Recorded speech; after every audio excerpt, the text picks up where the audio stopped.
Yes, of course, he was a partner before that, and of course he is still a partner for me, for Germany. The United States is a partner to us. We've been so successful in this relation as NATO partners, of course, with regard to security issues. And Marco Rubio is a very experienced politician. I know him for some time. And he delivered a speech which still assured us that we stand together in this partnership between Europe and the United States. Of course, there are some questions which we will have to discuss, but in the end of the day, it was absolutely clear. His message was clear that we were so successful in the past, and we should do the job once again with new threats, with new tasks in the 21st century.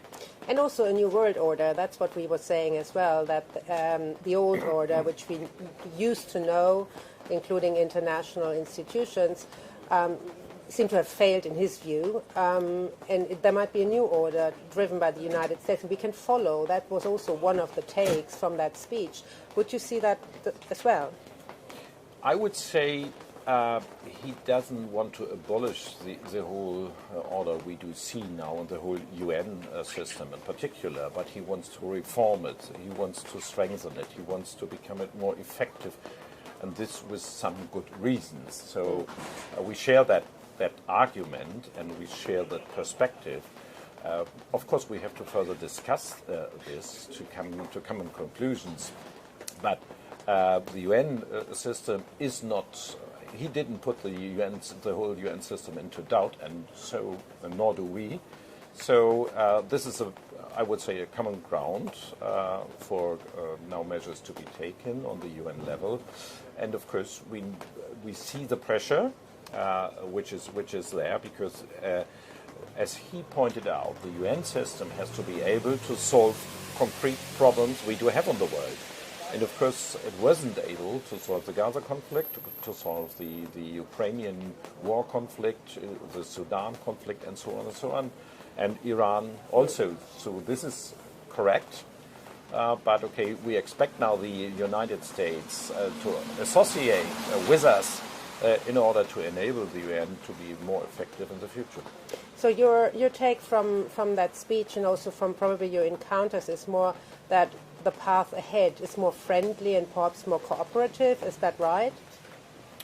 I would say he made clear that we have a common task in the future, and the hope and the willingness from the US side, as he formulated, is there to tackle these things together with Europe.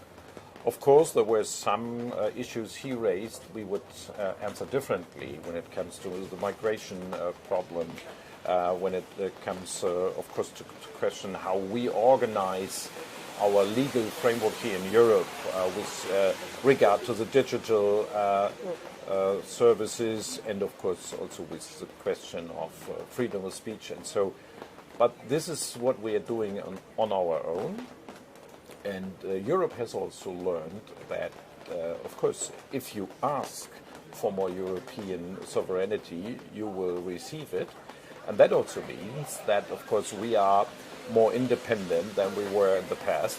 So this is a goal we are now working for. And, of course, we are looking for new global partners in the world which are willing to work together with Europe. For instance, Japan, India, Brazil, and so on.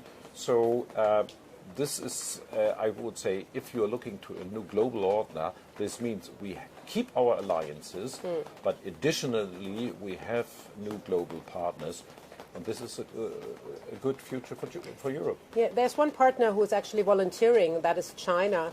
They want to be a strong partner for Europe as well. It seems that Europe wants to have, Europe is actually in the middle between two new best friends. So which friend would you choose? No, there's no equidistance to Beijing and Washington. We are, of course, allies, friends, partners of value to Washington and to the United States. And this is not so the case with China. China is a different system, autocratic system, of course. We try to have China as a partner. We're open for that. We know that China is a competitor, but it's also a systemic rival to Europe and to the free world. And this is also what we are addressing. We know that, and we are confronting, I would say, also China with that very role we see them playing.